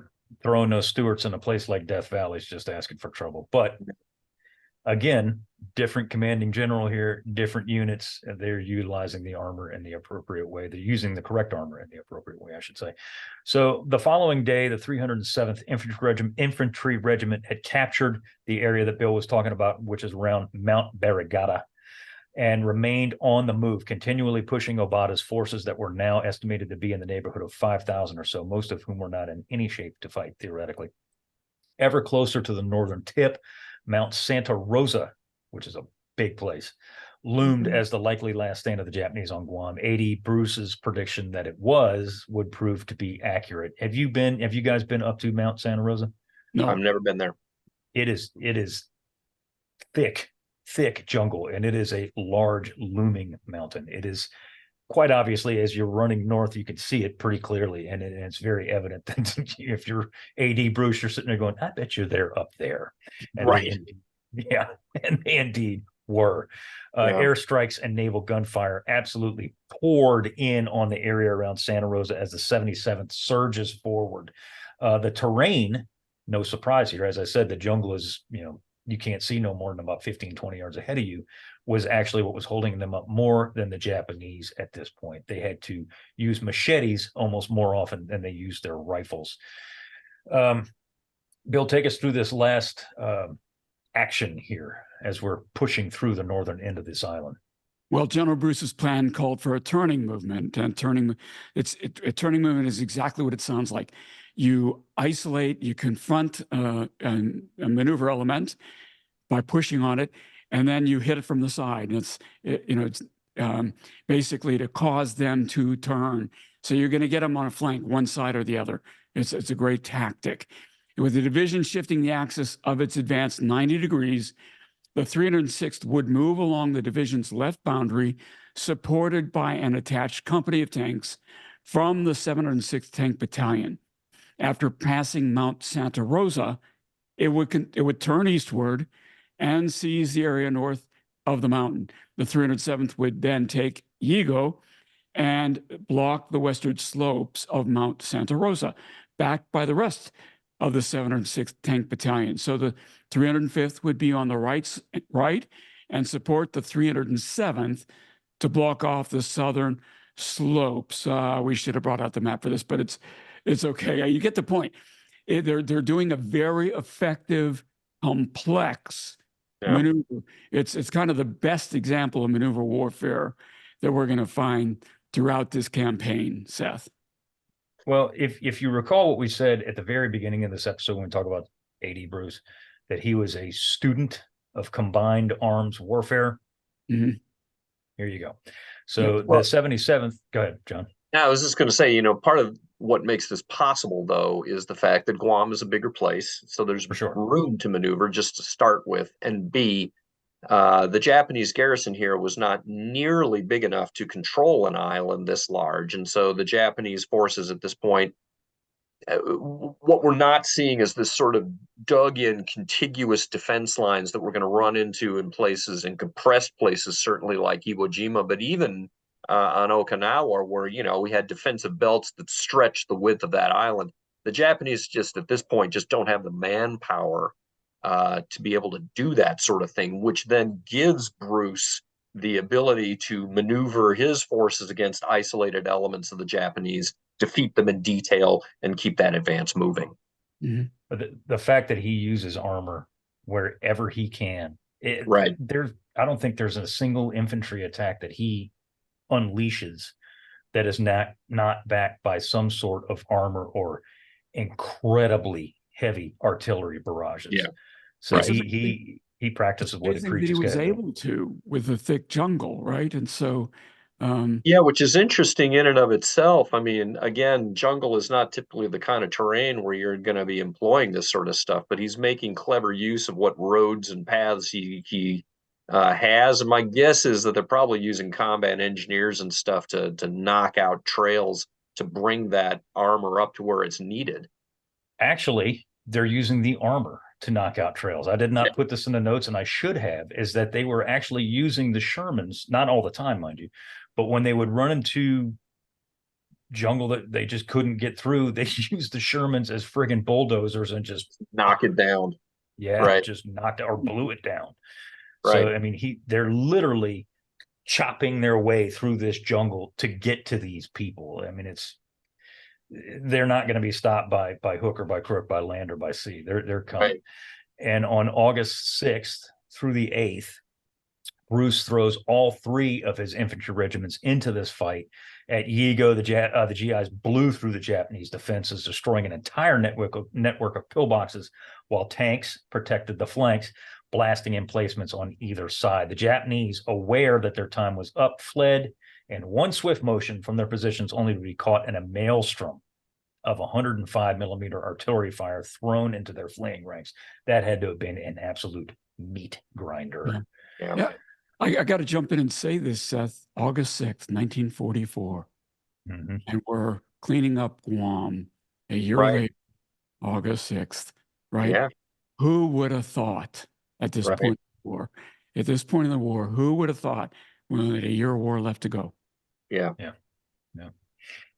On Mount Santa Rosa, demo teams made their way up the mountain, clearing caves, positions, and pillboxes with satchel charges, flamethrowers, and Bangalore torpedoes, which is a nasty little weapon. Bruce's assault was systematic and absolutely perfect in its execution. The 77th was absolutely, without a doubt, living up to its pre-battle reputation of just being a bunch of bad dudes. I'm sorry, I'm just jumping in here. Bangalore torpedoes are typically a weapon that you use against large barbed wire concentrations. Right. You know, it's this long tube that you shove under the wire and blow the wire out of there. I'm surprised by that, to be honest with you. You don't see a lot of wire being used by the Japanese typically. I mean, yes, some, but anyway, I was just struck by that. You see from what I've used in Saving Private Ryan, if you want to see what one looks like, right? Right. It's a tube packed with dynamite is all it is. It's a piece of conduit packed with dynamite. What they were doing, from what the Green Books told me, is that they didn't want to get too close to these caves for obvious reasons, unless they absolutely had. Yeah. And they're making these long poles of Bangalores and sticking them in the front of these caves and kaboom. Pleased to enjoy. Yeah, right. Okay. Have a bite of this. Kapow. Yeah, right. Okay. Yeah, it's I mean, I've never seen one go off. I've seen footage of one go off, and it is literally packed from end to end with TNT. I mean, it's pretty spectacular. Yeah. It's intense. It's intense. Okay, thank you for that. General Obata realizes that all hope is lost by this time. He sends a final message to Tokyo, pledging his life for Guam's defense. And I'm not trying to be a smart ass and be like, but I mean, this is, it happens all the time. It happens every single time. Not long after American soldiers overrun his headquarters and killed his aides, Obata supposedly draws his service pistol and shoots himself in the head and kills himself right there, not out of view of American soldiers. Apparently, there are American soldiers that witnessed this, and one has to assume that it is General Obata because he has stars. By August the 10th. And I'll say here, too, that at least Obata led, and Takashima too, to that end. I mean, they were both, they were upfront with their troops, unlike General Saito on Saipan, who is just kind of a mannequin for all intents and purposes, just sort of mailing it in. I have to say I have more respect for for Obata and Takashima than I do for Saito. Yeah, they died. They died with their men. You know? Yeah. Yeah. So by August the 10th, organized Japanese resistance on Guam is over. But as we're going to get to in a minute, over 7,500 estimated Japanese remain unaccounted for, and for some, they would remain unaccounted for over 30 friggin' years. Yeah, and we'll get to that in a minute. Bill, give us the butcher's bill on Guam, because I know, John, you got something you want to say about this here in a second. Mm-hmm. Yeah, the fighting wasn't as drawn out as it was on Saipan, but it was still bloody. American casualties ticked upwards of 7,800, of which 2,124 were KIA. The Marines, both 3rd Marine Division and 1st Provisional Brigade, suffered 1,568 KIA and a further 5,365 wounded. The Marines suffered more than 80% of the casualties on Guam, mostly during the initial Japanese counterattacks of July 25th and 26th. The 77th suffered 248 killed, 29 missing, and 704 wounded, Seth. And the Japanese, as always the case, their bill is much steeper, shall we say. An estimated 18,000 are killed in action, while a further 1,250 are taken prisoner, which is a large number. And admittedly, not a lot of those guys are combat troops, but still, that's by far the most we've taken prisoner. Yeah, they're Koreans mostly. That guy that was reported on Saipan that took 1,500 prisoners, he must have moved over to Guam at some point. Yeah, yeah. I'm joking. Sorry about that. No, I was just going to say, yeah, a lot of those are not combat troops. They're probably Korean and Formosan, laborers and that sort of thing, who are technically members of the Japanese army. Guam, when you grind the numbers out, and I'm a numbers kind of guy, Guam typically does not get the kind of press that Saipan does in terms of the stiffness of the fight. Although, the total number of KIA on Saipan, I believe, is just a little over 3,000 for the U.S. It's over, 2,000 here. But again, if you grind the numbers here, on Saipan, 19.4% of the American combat troops ashore become casualties, and 4.8% of them are killed, roughly 5%. On Guam, we lose 17% of the force, and we actually lose a little over 5% KIA, 5.1%. We have to wipe out, again, 97% of the Japanese garrison in order to take this place. And if you look at the casualties that we inflict on the Japanese, and again, casualties being killed, wounded, missing in action, we extract casualties on Saipan from the Japanese at a ratio of 2.1 to 1, but on Guam, we only extract 1.8 to 1. So in terms of the severity of the combat on this island, it is every bit as nasty as Saipan was. It's just that the two forces that are involved here are smaller on Guam than they were on Saipan. So you end up with a lower number of relative, or I should say absolute casualties in the Guam campaign. But in terms of relative percentages, it's every bit as bad. Yeah, that's a great point. It is nasty.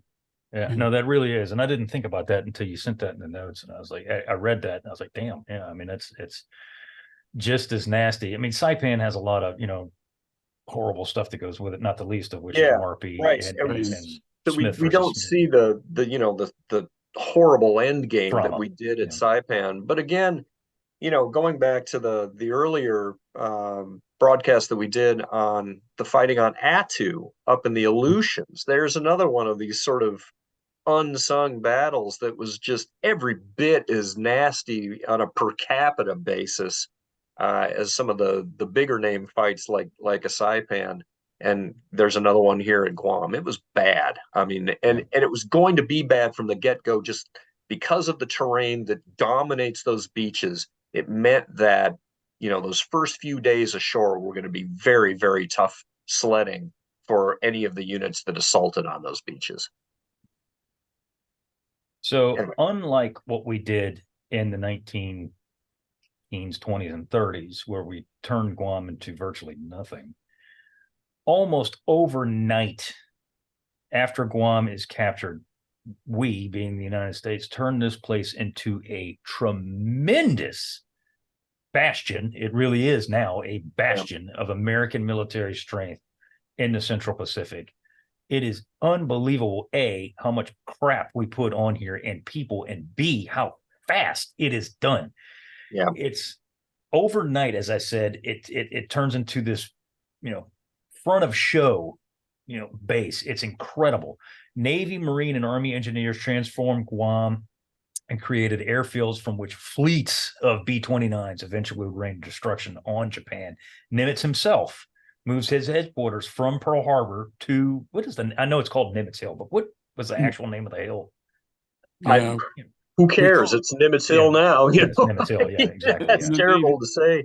Yeah, the Navy would call that area the top of the Marianas. But, right. Nimitz Hill is the top of the Mar. Yeah.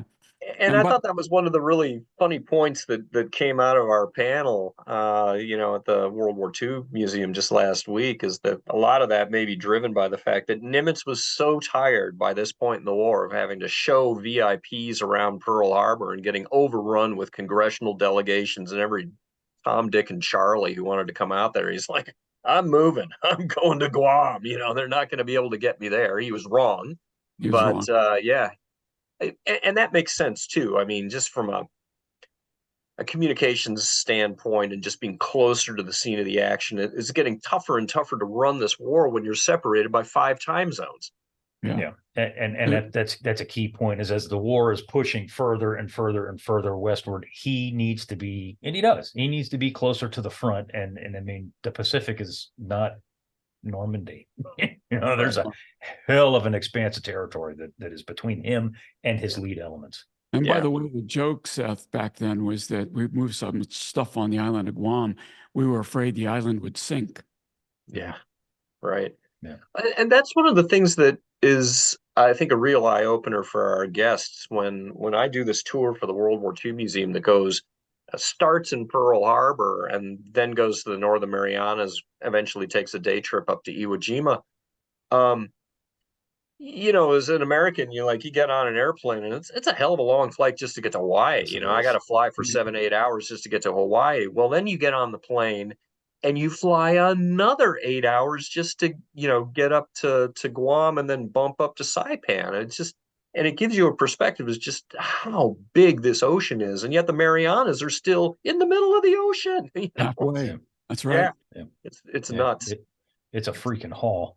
Yeah. By the fall of 1944, so this is August now. So theoretically, 3 months later, there's over 200,000 American servicemen on Guam. Yeah.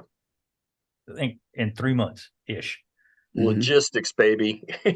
God almighty, that's moving. Well, and that just gives you an indication here of just how good, how far we've come in terms of our logistical prowess, that we can move that many people across this huge ocean.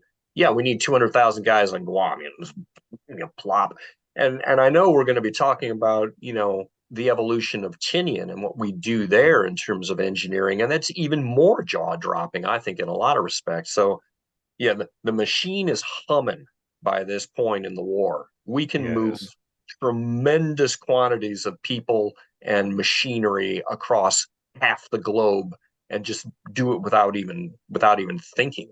Yeah, and the key, go ahead, Bill. When we talk about that, John, we got so many commenters who say to us, it's depressing because it just reminds me of how far we've fallen. And that's an interesting point. Yeah. But the key to think about is those 200,000, obviously they didn't all come from San Francisco, but I mean, a lot of them did. Yeah. But the fact that we're not moving them by jet plane.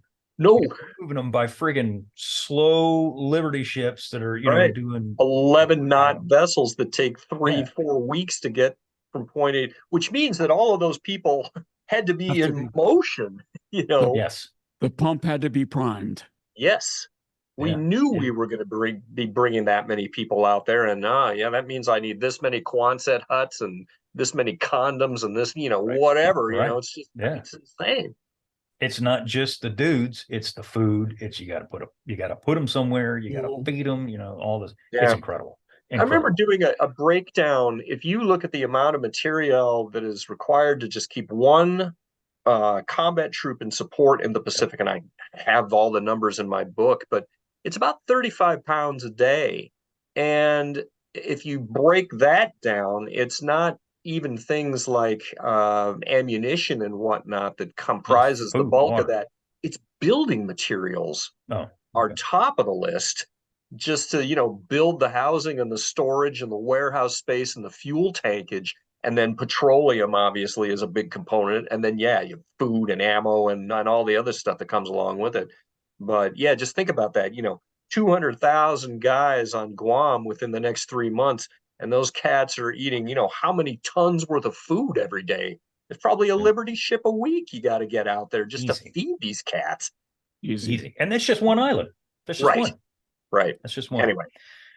So if you recall at the beginning of the episode, we talked about George Tweed briefly, who was an American holdout. And I said, remember the word holdout. As for the Japanese holdouts, of which, there were assumedly several thousand, many of these guys are eventually killed by American patrols and Chamorro patrols, by the way, that roam Guam's jungles from August 44 until the war's end. In August, U.S. patrols averaged 80 Japanese killed every day. And as late as February 1945, there were 141 killed that month and only 44 prisoners taken. Still, others hung on. And once again, the word mopping up, comes up. It's just the least lovable phrase in the military parlance. If we were killing 80 Japanese a day, there's certainly a steady toll of Americans that are being extracted to make that happen. Absolutely. And which I unfortunately do not have the figures for, but it's guaranteed that happened. So a Major Sato and his 34 men operated in southern Guam all the way to June 11th, 1945, when he finally surrenders.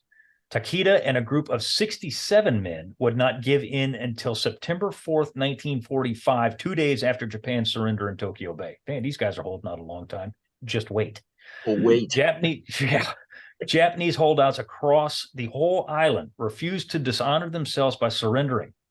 In 1960, two fugitives, Tadashi Ito and Bunzo Minigawa, 1960, surrendered. They helped local authorities scout for other holdouts, but did not find any. Well, there were still some guys in there. It was presumed that Guam was finally liberated in 1960, but it wasn't.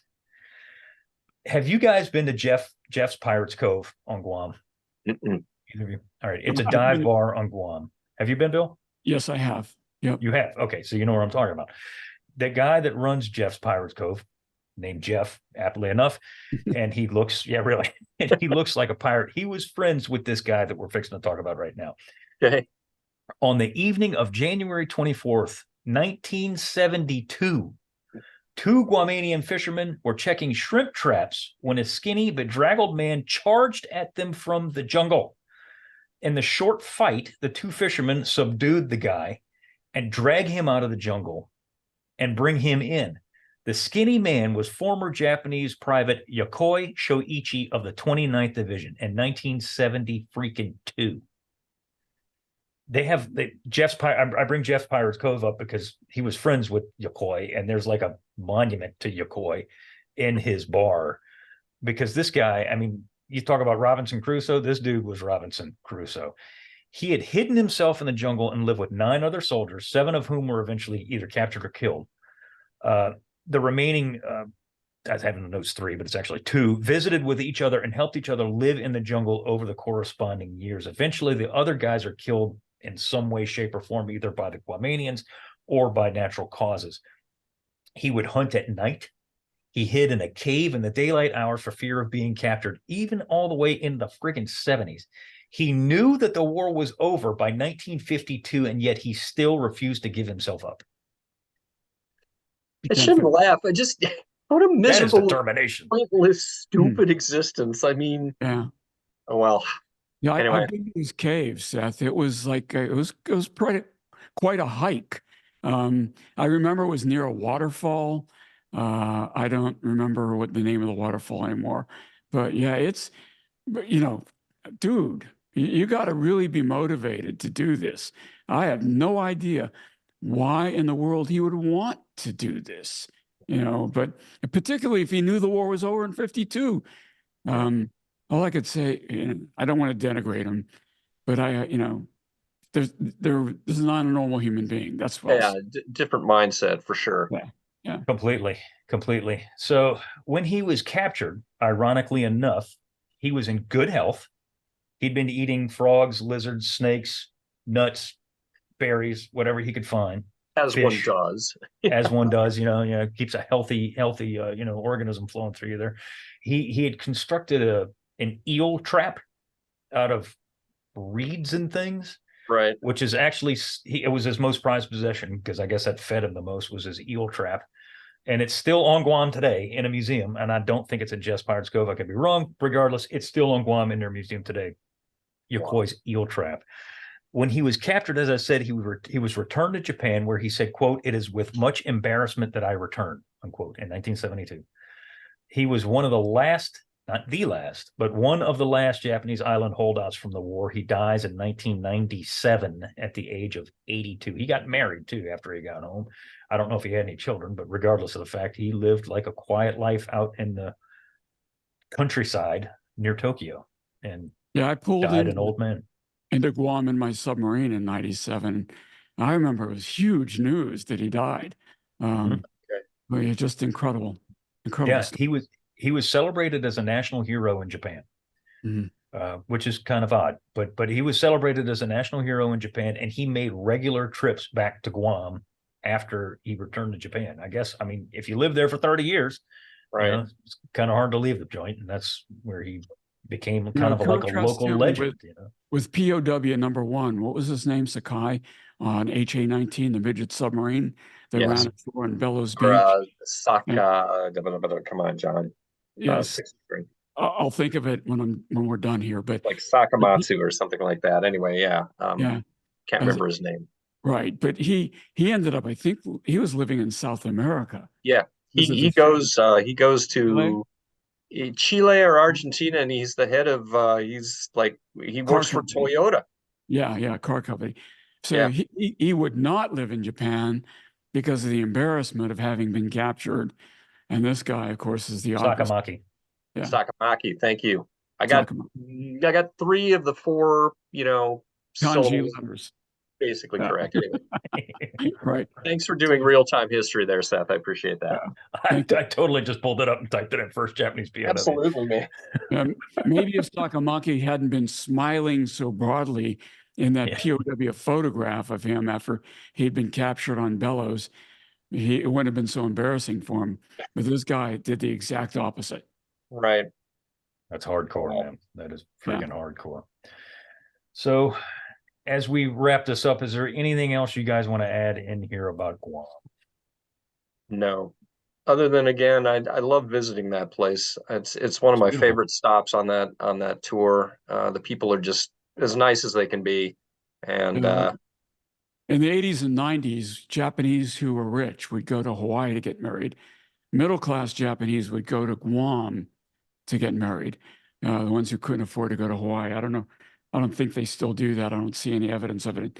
Want to go back to Hawaii. But, the irony is that they would return to Guam for an altogether different reason. Right. Well, and you still see, in the tourist hotel district on Guam, it really is a little slice of Waikiki, that's been moved over there. You walk through the skyways with the hotels, and it's, Fendi and Gucci and, all of the typical luxury joints that are designed to extract money from tourists. That's all in Guam now too. And caters to that clientele. Absolutely. Absolutely. Well, if that is it, gentlemen, I want to say thank you all for listening in on our conversation. Please subscribe to the Unauthorized History of Pacific War podcast wherever you receive your podcast. Give us a rating and review. We do appreciate it. If you have a question, send us a question or comment to unauthorizedpacificpodcast@gmail.com. I'm not going to bring the YouTube thing up because if you're already watching this, you already know where the hell we are. So with that, once again, I want to thank you very much. My name is Seth Paradin. Jon, as always, thank you for being here with us. Pleasure to be here. Bill. And I'm Bill Tody. See you again next week.